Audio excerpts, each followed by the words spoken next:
What's up, everybody? AMC had an early screening over the weekend for Jack Quaid's new movie Novocaine, and so I've got an early, non-spoiler review for all of you before the movie hits theaters this weekend. Let's dive in.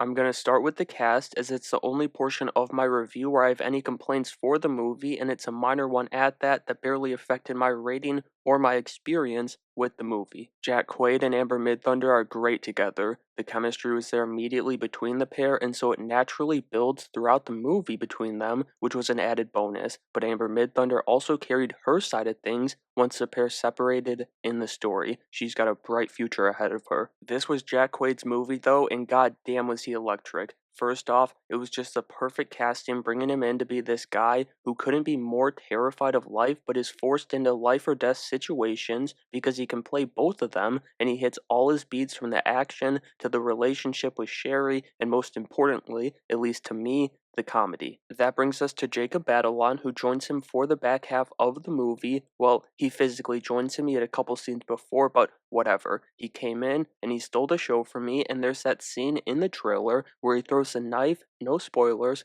but it's a million times funnier when it's in context and you've got the whole scene and the story working with it. Those two were truly the dynamic duo of this movie. But there was another duo that was solid in the movie too, the two detectives. They don't have a ton of screen time, but Matt Walsh and Betty Gabriel came in and did their thing as the veterans they are, as they were a fun duo, and their involvement in the autograd sequence shoots the movie with an adrenaline surge for that final stretch. Then, and this was probably my favorite part of the movie just because of how off guard it caught me, but Lou Beatty Jr. has like, I don't know, 5-10 minutes of screen time in this, and still he had me teary-eyed within the first 5 minutes of the movie. They just give you a quick emotional jab before we get into the craziness of this story, and that was thanks to his powerful performance, and also he does have another fun scene with Jack Quaid a bit later in the movie. Finally, at least as far as the cast goes, I didn't love the casting of the three bank robbers. Ray Nicholson was okay, but he didn't do enough to carry that group, which brought the story down just a bit for me. If I were the casting director, and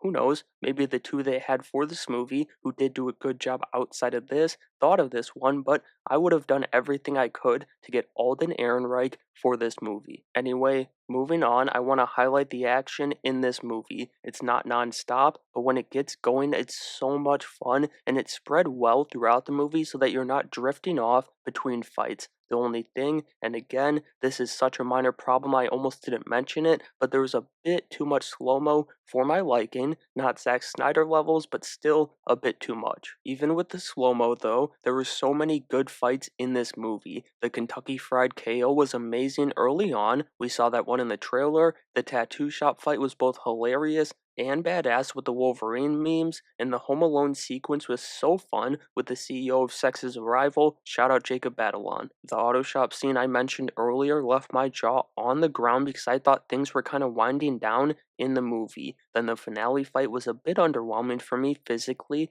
but it hit its emotional beats for the story, so it gets a pass in my books. Major props to the stunt department, the choreographers, and everyone who worked on these fights. Job well done. Then the final thing I want to touch on is the story, and again, don't worry about spoilers, I'll keep it vague. I love this story from the get-go, and it's paced so well, like I mentioned before with the fights. That's from the beginning to end too. There were really no slow parts in this movie for me, and that's a rarity. They just structured the story in a way that captured my attention from the get-go as we meet our couple and we spend like, I don't know, 20-30 minutes with them setting up this story, but we're also having fun with them. Then we're on to the chaos, but they hold back a twist. You could even call it, yeah, I guess you could call it two twists for later in the movie. That's where Jack Quaid and Amber Midthunder truly thrive down the final stretch, and that's all I'll say. But since we are talking about the couple already, there was another element as their stories all captured by a tattoo on Novocaine's chest that he was searching for the ending to. They just crafted this genuine relationship that you can vibe with throughout the movie, and as I've said, the actors delivered big time, delivering a satisfying wrap to this crazy Christmas adventure. However, I should say it's like It's a Christmas movie in the way Die Hard's a Christmas movie. It's set during Christmas. Anyway, so far, I'd have to say this is indeed my favorite movie of 2025 as quarter one comes to a close. So, that does of course mean there's a lot of movies left to see this year, but I think you'll be seeing this one again when I look back at this year's releases at the end of the year, and I wouldn't be surprised either if it ends up in my top 10. But that's going to do it for my review of Novocaine. Drop any questions you have before you go see the movie down in the comments below, or if you've seen it already like me, when you find this review, drop your thoughts on the movie down in the comments below, smash that like button, and make sure you have a great day.